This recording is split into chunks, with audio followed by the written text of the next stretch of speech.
Hey guys, for today's video, ito yung ating topic ngayon kung paano mag-set up ng crayfish breeder aquarium. So itong aquarium na to ay mayroong water pump palabas. Yung filter niya ay pwedeng lagayan mo ng halaman, lagyan mo ng bato, tapos may charcoal, tapos pabalik naman yung tubig dun sa loob ng aquarium. Ang purpose nito guys ay para mabawasan yung pag-build up ng ammonia na nakakasama sa isda at saka sa crayfish. So yung crayfish pala guys, yung parang hipon o lobster na nasa fresh water. So ito ay fresh water lamang. Tapos yung ammonia na yun guys ay galing yan sa mga natitirang pagkain, sa kanilang mga waste. Pag di mo na minimize, magiging masama yung ng tubig. So mawawalan siya ng oxygen, babawas yung oxygen niya, presentation sa loob.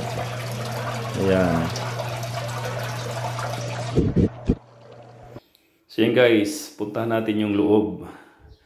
So yan nakikita ninyo, yun ay mga PVC pipes na magsisilbing tirahan nila. Kasi bawat isa sa kanila ay meron silang sariling tinataguan. So ayaw nila na may kasama.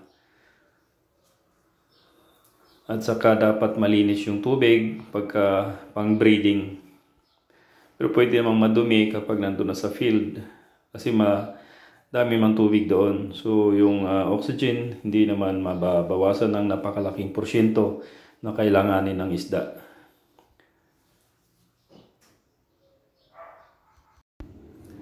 So ito na guys yung setup ng aquarium dito sa bahay.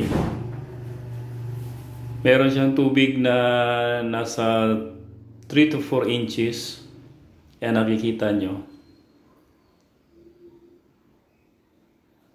Tapos may mga pipes, yung orange pipes na yan. So nakikita nyo yung crayfish na lumabas. Sa ngayon kasi guys, maraming lumabas na crayfish. Ang laman kasi nito, 3 babae, 1 lalaki. Kaya nagkaganyan sila, lumabas sila kasi hinalo na namin yung 1 babae dito na bagong panganak. Kaya nabulabog yung iba. Kasi ang kanilang ugali ay yung gusto nila mapag-isa. So loner sila doon sa kanilang bahay, gusto nila isa lang sila. Ayaw nilang mayroong kasama. May bagong dumating sa kanilang teritoryo, sa kanilang bahay, dito sa aquarium. Kaya nabulabog yun. Hindi alam kung predator ba. Yung siguro sa isip nila may bago. Kaya nagpakita. Ang crayfish natin, may 3. Nakikita niyo sa 3 butas na yan, saka yung malapit sa air pump.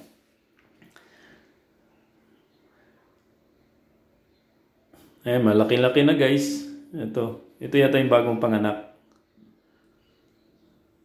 Di niya pa alam kung saan siya titira. Naghahanap pa siya ng tiempo kung saan sa mamimili siya. Siya rin mismo natatakot din siya kasi bago siya dyan sa aquarium na yan.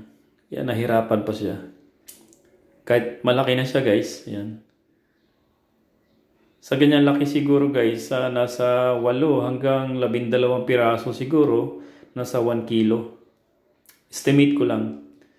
Hindi talaga natin ma-actual kasi kunti pa lang kapag dumami na. Ayun, nakahuli. Hinuli yung isda. Pwede nyo haluan ng isda guys, no? Yung maliliit. Maliliit lang. Para wag dumumi yung aquarium nyo. Para mayroong ibang view. Kasi pag walang isda na lumalangoy, naman. Dull naman ang aquarium nyo. Walang view. Lagyan lang ng mga maliliit na isda. Mas maganda lagay dyan kung neon fish, yung umiilaw. Yung maliliit lang. Ito, dito galing guys. Ito yung bahay nung nanganak. Napakadumi. Kasi nga, hindi na siya binulabog nung nagbuntis siya ng 6 to 8 weeks. Hindi siya masyado binulabog. Minimize yung sa kanya. Bulabog sa tinitirahan niya. Dito naman yung pangalawa. Yan. Napakadumi. So, may mga krillings ngayon doon. Ang anak pala nung crayfish guys, ay nasa nasa less than 50 lang siguro yon. Ang sabi nila, nasa 50 to 400 yung bawat anak. Pero tingnan namin mga sa lang yan. Less than 50 siguro. Mahirap kasi bilangin guys. Tapos ito naman, dito yung maliit na aquarium. Meron din dyan. Maliliit pa na krillings, napakaliit. Hindi pa makita. At saka yung aquarium guys, pwede lagyan ng halaman. Yung pang aquarium na halaman, freshwater na halaman, underwater yan. Pwede nilang kainin yan. At nagbibigay din yan ng oxygen. At nagko-consume din ng oxygen. So, lang naman yan. Nagbibigay ng oxygen 10 times. Tapos 3 times naman yung kinukonsumo niya doon sa kanyang naibigay. So, meron pa rin natira. 7% pa rin yung pwedeng gamitin. So, ito yung simple na filter. Meron siyang mga bato.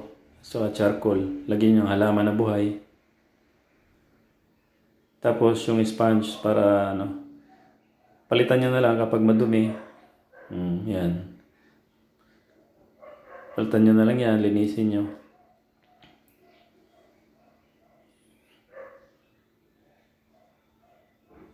Yan. May mga bato. So, subscribe naman guys sa Magsasakang Marino. Suportahan nyo yung ating mga videos dahil ito ay makabuluhan naman yung mga videos natin. Pangkabuhayan at saka pampamilya.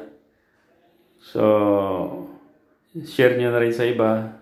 Please like and share and subscribe, para updated kayo sa ating mga videos na lalabas. So, yung sa ngayon kasi, kung ano-ano lang yung mga videos natin, but normally, nasa pa rin, mga kabutihang videos pa